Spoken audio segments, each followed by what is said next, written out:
So no one told you life was gonna be this way. Your job's a joke, you broke, your love life's DOA.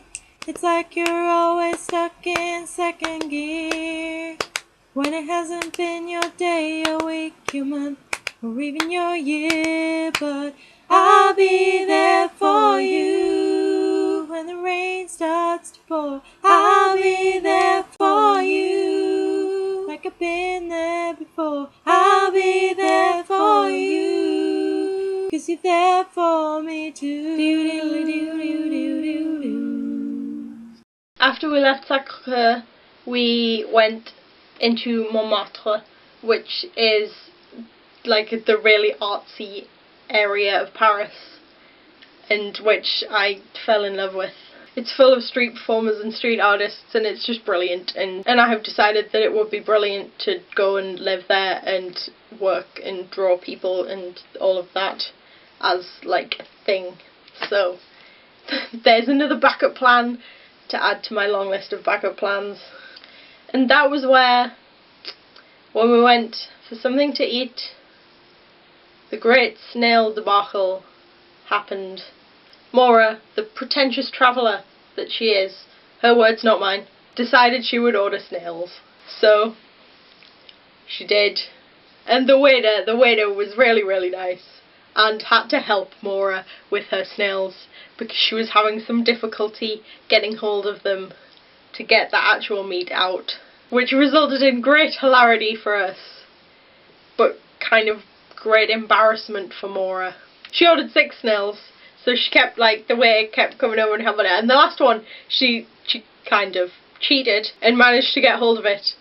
And so we waited for like 5 minutes for the waiter to come past so that she could go, "Look, I did it!" And when he finally came past, he was like, "Yes, that's good," and just walked off. And then I'm a really slow eater.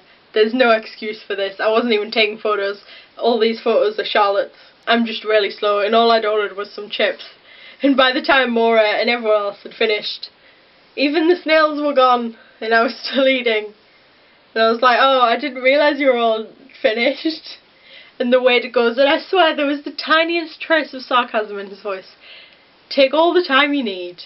And so after this we just went and found a nice little sort of bar cafe thing to sit outside of, which meant that you get all the smokers, because all the smokers sit outside, which is a bit naff, but we were in Paris. I mean, come on. You don't gripe about stuff like that when you're in Paris. We sat there for a while, taking in the atmosphere, whilst Maura read us some Hemingway with her rum. I do believe it was rum. And Charlotte and Rachel had their cocktails. Rachel's was non-alcoholic. I was boring and didn't have anything. I just took pictures, such as this one, followed by this one, and then this one. Picture paints 1,000 words, eh? And that was kind of it for the third day, because we were so tired that we just couldn't be bothered to do a lot. We then had a nice little walk as the sun was setting, looking for the nearest metro station, according to the map, which we didn't find, but we found a metro station.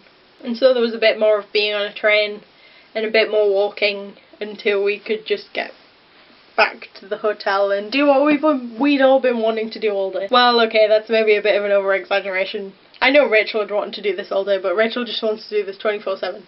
Sleep is what I'm getting at. And so there ends day 3, which was a bit more boring than day 2 and day 1.